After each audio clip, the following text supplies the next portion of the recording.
Hi friends, it's Victor Costa. Peace, love, and muscles. Hope you're doing well. You guys know I'm in my 40s, right? And so I haven't been doing this for weeks. I haven't been doing this for months. I haven't been doing this for years. I've been doing this for blocks of years, decades, with a tremendous amount of consistency. I think the only time I only took off about maybe 2 weeks in the past 2 decades. I haven't had sugar in about, I don't know, 18 years. I haven't had a drink of alcohol since August of 2001. And I've been very, very consistent in my training. I probably could have achieved this a lot earlier had I believed I could. I do not take supplements. I do not take steroids. I do not take TRT. I have not.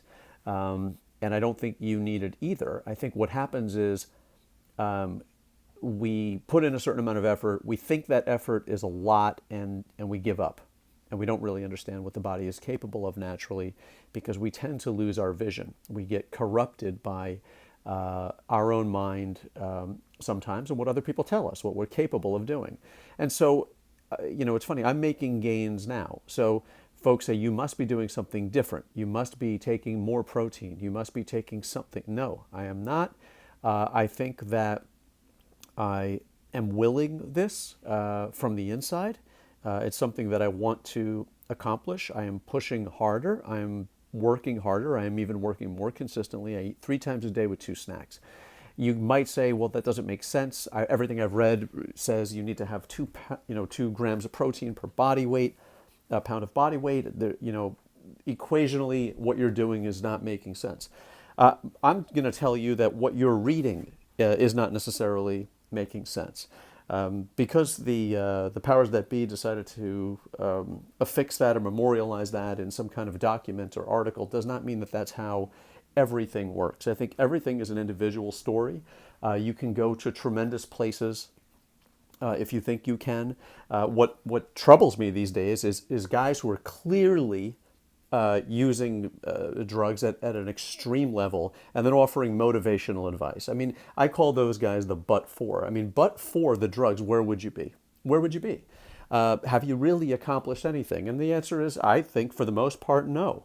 I think that the people who take drugs are the ones who actually are corrupting the sport and really, really not bodybuilding at all. And you've heard me say that before, where if you're taking steroids, you are not bodybuilding. Please do not tell me that you are creating and muscles and doing something that's great.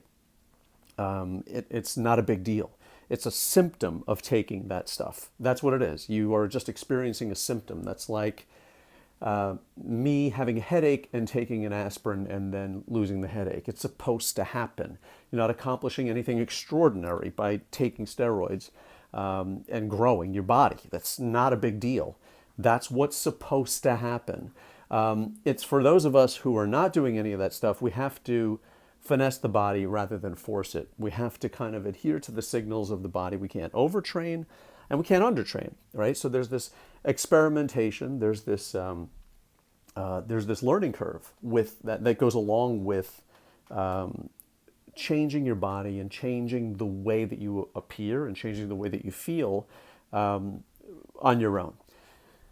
So I want to remind you that the gains are out there to be had. They're inside of you. Stop looking outside and reading about the next thing that's going to throw you into that category. I mean, even the guys who are pushing certain supplements, okay? But for that supplement, where would they be? Take a professional bodybuilder and say, but for that one particular supplement, where would you be? Has it really been a discernible difference in your training?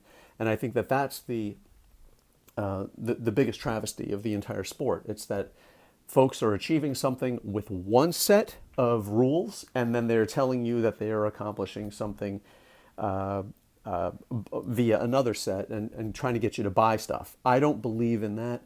And I don't think you should either. I think you should try to go at this without using everything that you have within your power. And there's a lot more stuff inside of you and a lot more power that you have inside that you are not tapping into. One of those things is, we can start by being consistent. When you say that you train hard, how do you know? Versus what? Versus how you've trained in the past? You can dig deeper. You can be more consistent. You can get a little bit more sleep. You can prepare your meals in advance. Guys tell me, oh, I can't. I go out for work, or I entertain a lot, or I travel a lot. Prepare in advance, and don't use that as an excuse. Don't let something give you an excuse to not be what you want. You can go right through that. If I have a meeting and I'm going to be out of town, I do the whole deal. I put it in Tupperwares. I eat. When I go out with a person that I need to do some business with, I will have something very simple, an iced tea, an unsweetened iced tea, and a salad. And actually, if anything, it's going to be contributive to what I'm up to, rather than making an excuse for, having, going hog wild with hollandaise sauce on something, right? So anyway, guys, peace, love, and muscles. I want to let you know that the gains are there to be had. You just have to take them. They're up for grabs within you. You don't need drugs. You don't need steroids. You don't need TRT.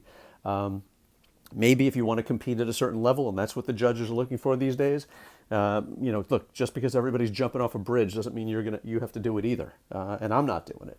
So I want to let you know that there's no window. Keep going. Don't let age be an excuse. Don't let anything really kind of act as an excuse. And you're going to feel better. You're going to feel empowered. You're going to feel like you can take control of your body. Don't get enticed by the pictures that you see of a lot of folks. A lot of them are doctored up. They're filtered out, all that kind of stuff. And the body that you're aiming for may not even actually exist. So look, stick to your knitting. You know what's right inside. If it feels good to you and it feels right, then it is. Peace, love, and muscles. Please take care of yourself. Bye-bye.